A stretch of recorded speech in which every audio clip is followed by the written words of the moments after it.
Ndasuri kuhakaze shuti bamwanyi mubana natwe makuru n'ibiganiro dutambutsa kuri n'umunesha kuri yanyu mukunda cyane ya Isange TV imbonesha kuri mwe rudende bashikiriza makuru n'ibiganiro biba bigezweho kandi byakorewe amatohoza mu ndimi y'Ikirundi. Ndabaye kaza rero makuru n'ibiganiro tugira tubashikirize kuri ino saha. Ndabaye mwiriwe abandi ndabaye mwaramutse bivanye naho muherereye. Rini tekana munezo ntangara byusubira kuba hayambu yamwanyi ba Isange TV imbonesha kuri mwe rudende bashikiriza makuru n'ibiganiro biba bigezweho kandi biba byakorewe amatohoza haba muri politiki mwiperereza mugateka kaze na muntu makungu ndetse n'andi makuru yose bariko ravugwa ngaha mu kibano. Ndabaye kaze rero makuru n'ibiganiro tugira tubashikirize kuri ino saha na makuru araza gushimikira ku ngingo nkuru zikurikira mu gihe twimirije mu gihe cy'amatora ngaha mu gihugu cyacu cy'u Burundi nkuko twama tubibabarira ku umbonesha kuri yanyu ari no yacu ya Isange TV. Hari ibihe bidasanzwe rero abanyagihugu b'u Burundi bategerezwa kwibungesera na cyane rero ngo kugira ngo umutekano ndetse no kubacanishamwo bidasubira kwaduka. Aha rero urongoye umugwi wa Seni ujejwe amatora ngaha mu Burundi arasaba abanyagihugu kwigengesera ngo kandi bagasahiriza umugozi umwe ngo bakirinda injyane zotuma bacanishwamo muri iki gihe c'amatora twimirije. Mu Burundi haragaragara imigwi yitwaje ibigwanisho itandukanye. Umugwi witwaje ibigwanisho wa Red Tabara uyu ni umugwi wamaze gusohora itangazo uvuga ko utazokwemera ko amatora yimirije muri uyu mwaka wa 2025 aya nyene akabara amatora y'abashinga amateka abajenama ndetse n'andi makuru andi matora ndetse n'ayo mukuru w'igihugu yimirije mu mwaka wa 2027. Umugwi wa Red Tabara rero wamaze gushinga intahe usohora itangazo uvuga ko utazokwigera wemera ko amatora ashobora kuba mu gihugu cy'u Burundi ngo mu gihe batarabemerera gushika mu gihugu cyabo cy'u Burundi. Ibi ngibi rero urongoye umugwi witwaje urwanisho wa Red Tabara yabishikirije ubwo twaganiraga duhuriye mu manuko bwa Republika Iharanira Intwaro Rusange ya Kongo nyene aho umugwi witwaje urwanisho wa Red Tabara ufise ibirindiro. Uyu urongoye rero umugwi wa Red Tabara mu kiganiro yagiranye n'imbonesha kuri yanyu mukunda cyane rino yacu ya Isange TV yatubariye ko ngo bariko baritegurira intambara kandi iyo ntambara ngo ikabikomeye cyane. Anavuga ko ndetse ngo mu gihe cy'amatora ngo burya ngo umugwi wa Red Tabara wamaze no kohereza bamwe mu batasi ngo bazafasha umugwi wa Red Tabara ngo kumenya neza aho amatora ariko arabera mu gushaka ngo guhungabanya umutekano. Basinye bavuga ko rero bitazoborohera ko ngo amatora ashobora kuba mu mwidegemvyo nk'uko leta y'u Burundi ibishikiriza. Ariko umugwi wa Red Tabara wo uvuga ko nyene mu gihe batarabemerera gushika mu Burundi nabo ngo bahabwa ibibanza muri politiki ngo bitazokoroha ku mugambwe uri ku butegetsi CNDD FDD. Urongoye rero umugwi wa Red Tabara mu kiganiro yagiranye n'abamenyesha makuru bimbonesha kuri yanyu ya Isange TV yatubariye ko ngo kuri ubu ngubu hari abasirikare bamaze koherezwa mu gihugu cy'u Burundi ngo kandi baranakorana cyane na zimwe mu ndongozi z'u Burundi mu gushaka nyene ngo uburyo hazoba ibintu bidasanzwe mu gihe c'amatora. Iyi rero ikaba ari ingingo ihangayikishije abanyagihugu b'u Burundi.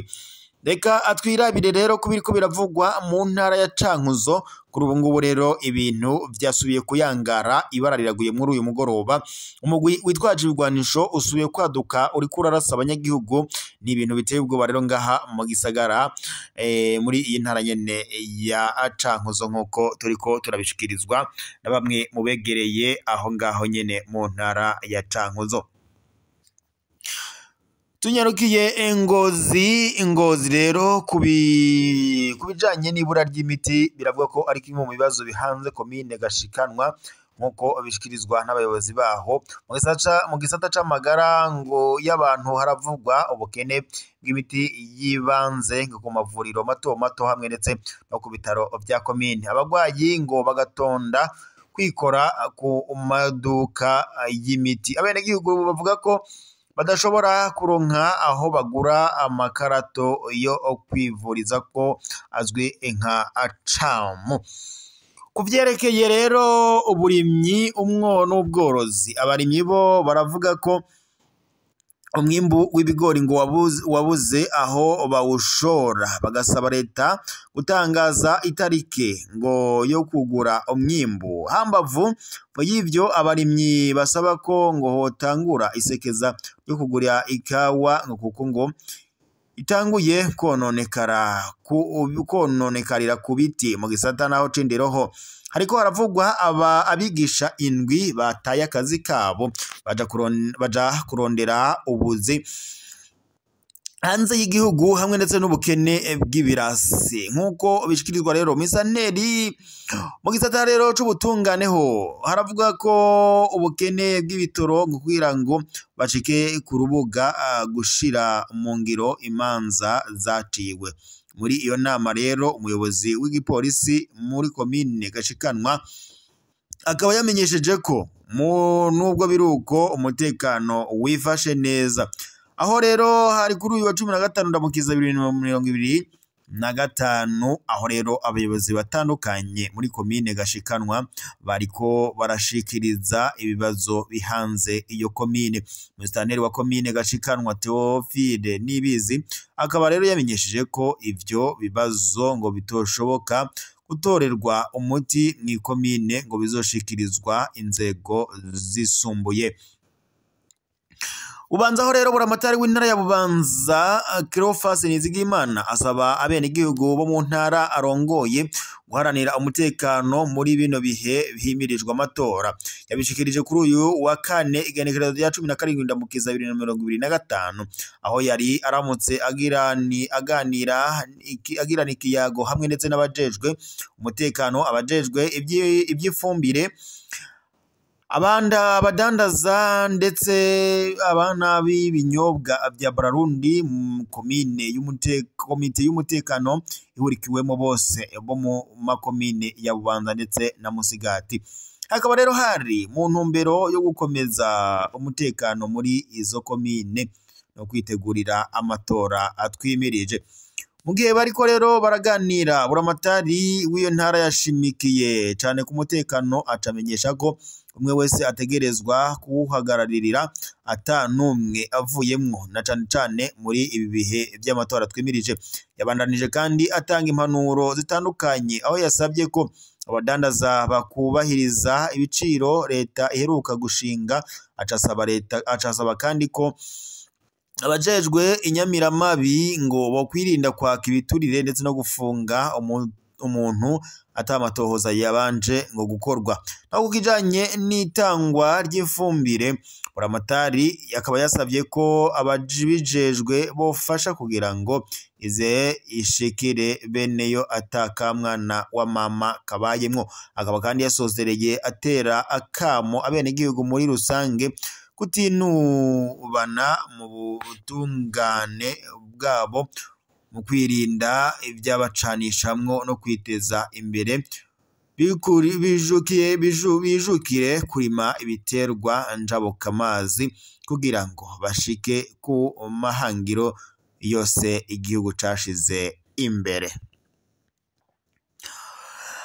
Reka rero mbashimire mwese twari turi kumwe makuru n'ibiganiro tubashikiriza kuri nomureje kuri yanyu mukunda cyane ya Isange TV. Imbonesha kuri muri Rudende bashikiriza makuru n'ibiganiro biba bigezweho kandi biba byakorewe amatohoza haba muri politiki, mu nkino, nk'iperereza, mu gateka kaze na muntu makungu ndetse n'andi makuru yose bariko ravugwa ijyanino. Reka rero mbashimire mwese mwari kumwe natwe mu makuru n'ibiganiro twabashikirizaga. Turaza gusubira amakuru araza kuba agezwe ko. Reka gusa ndabibutse mu fyonde sabone ndetse na partage kugira muze muraba mbere kubona amakuru n'ibiganiro tubandanye gushikiriza kuri no munesha kuri yanyu mukunda cyane ya Isange TV.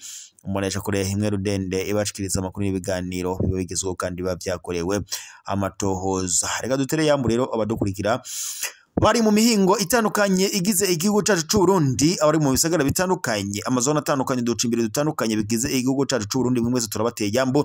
Twokibagira abadukurikira bari hakurya y'amazi manini, mwese turabahaye kaze kandi turabashimira kuba mwari kumwe natwe mu makuru n'ibiganiro tubandanye kubashikiriza kuri no munesha kuri yanyu mukunda cyane ya Isange TV. Imbonesha kuri Rudende ibakorera amatohoza haba muri politike, mu nkino, nk'iperereza, mu gateka kaze na muntu. Reka mbabibutse mu cyonde sabone ndetse na partage kugira amakuru dushikiriza azarabashikira 5 kuri 5.